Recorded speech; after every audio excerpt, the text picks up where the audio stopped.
ಎಲ್ಲ ನನ್ನ bike taxi ಚಾಲಕರಿಗೆ ನಮಸ್ಕಾರ. ನಾನು ಆದಿ ಮಾತಾಡ್ತಾ ಇದ್ದೀನಿ.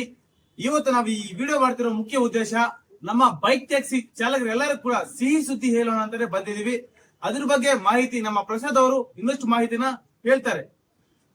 ಕಳೆದ ತಿಂಗಳು ಆಟೋ ಯೂನಿಯನ್ಗಳಿಂದ ಬೈಕ್ ಟ್ಯಾಕ್ಸಿ ಚಾಲಕರಿಗೆ ಕಿರುಕುಳ ದೌರ್ಜನ್ಯ ಮಾಡಿದ ಘಟನೆಗಳು ತುಂಬಾ ಆಗಿವೆ. ಇದರ ಕುರಿತು ನಾವು ಕರ್ನಾಟಕ ಹೈಕೋರ್ಟ್ಗೆ ಮನವಿ ನೀಡಿದ್ದೇವೆ. ನಾವು ತುಂಬಾ ಹೆಮ್ಮೆಯಿಂದ ಹೇಳುವ ವಿಚಾರ ಏನಂದ್ರೆ, ಹೈಕೋರ್ಟ್ ನಮ್ಮ ಬೆಂಬಲಕ್ಕೆ ನಿಂತಿದೆ.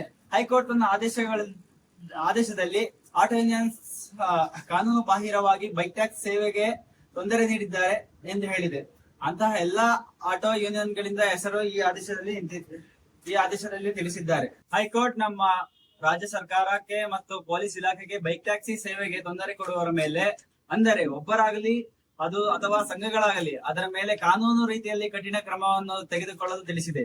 ಮತ್ತು ನಾವು ಪೊಲೀಸ್ ಇಲಾಖೆಯ ಜೊತೆ ಮಾತನಾಡಿದ್ದೇವೆ. ಬೈಕ್ ಟ್ಯಾಕ್ಸಿಗೆ ಸಂಪೂರ್ಣ ಬೆಂಬಲ ಕೊಡುವುದಾಗಿ ತಿಳಿಸಿದ್ದಾರೆ ಮತ್ತು ನಮ್ಮನ್ನು ತಡೆಯುವವರ ವಿರುದ್ಧ ಕಾನೂನು ಕ್ರಮ ತೆಗೆದುಕೊಳ್ಳುವುದಾಗಿ ತಿಳಿಸಿದ್ದಾರೆ.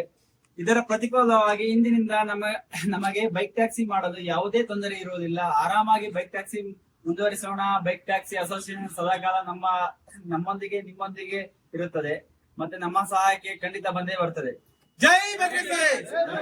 ಜೈ ಬೈಕ್ ಟ್ಯಾಕ್ಸಿ!